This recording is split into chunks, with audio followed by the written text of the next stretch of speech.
These are the hosiery fabric that I'm working with. These are a series of different shirts. It's made out of nylon hosiery that I get donated to me from some of the major department stores. They used to donate to a lot of the homeless shelters, but they typically don't need that much hosiery. These are some dresses. It's pieces of hosiery. So what it is old stock. If they can't sell it at 50% off at their last season sale, then they throw it out, which is kind of scary because this stuff doesn't decompose.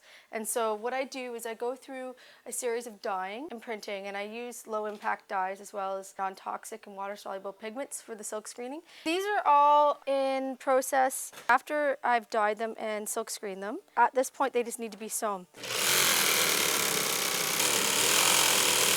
So what I'll do, even with the scraps, I'll stitch them into new fabric. I'm gonna make a shirt out of this, I think. And so I'll just start piecing sections together so that I can make about 1 meter of fabric. As a textile student here in Vancouver, a lot of things that I was working on was taking disposable non-functional materials and exposing them to certain environmentally friendly processes, in particular to the dyeing and printing, and making them functional so that they can be made into another product. So this was one thing that I was working on and took off when I graduated. So I've been doing it ever since. And I do all the sewing for my work. And so even these little pieces, I keep them because I use them. They don't get thrown out. It's quite labor intensive. From beginning to end, it can vary anywhere between 2 weeks to a month for me to produce about 30 pieces.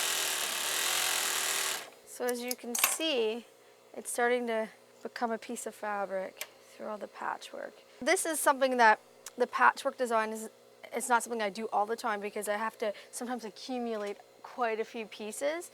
I'll just switch over to this fabric because this stuff's very different. It's a much more fragile hosiery as well. This is typically what I do a lot of.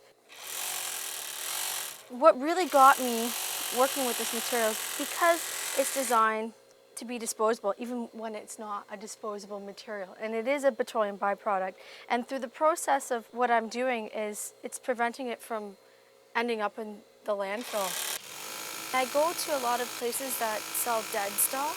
This material, it was left over from the 70s. I've had a lot of clients that give me their old hosiery. Even if it has runs in it, I can still work with it so that it can regain a new life. So as you can see, it's becoming into a much bigger piece of fabric. And that is enough for probably the front of a garment. So it's slowly coming together. Completely new. The life that it's going to get after this process is a whole new fabric. It's no longer disposable. And it looks completely different on the body as opposed to when it was on your legs. This is a shirt that I've done similar fabric design as to what I was sewing in there. This one would retail for about $225. It's such a labor-intensive process. Everything's custom cut and draped as well. These are scraps right here. I actually utilize every piece of fabric. With textiles, there's a lot of waste in the industry. A lot of companies, what they do, they'll cut out their pattern pieces, but then there's huge chunks of pieces that are still usable. Those get tossed out. With this process, I absolutely use everything, including the scraps. Those little scraps, I make little brooches, little accessories out of them. It's like a little brooch you can wear on your jacket. Something different. I don't want to throw it out.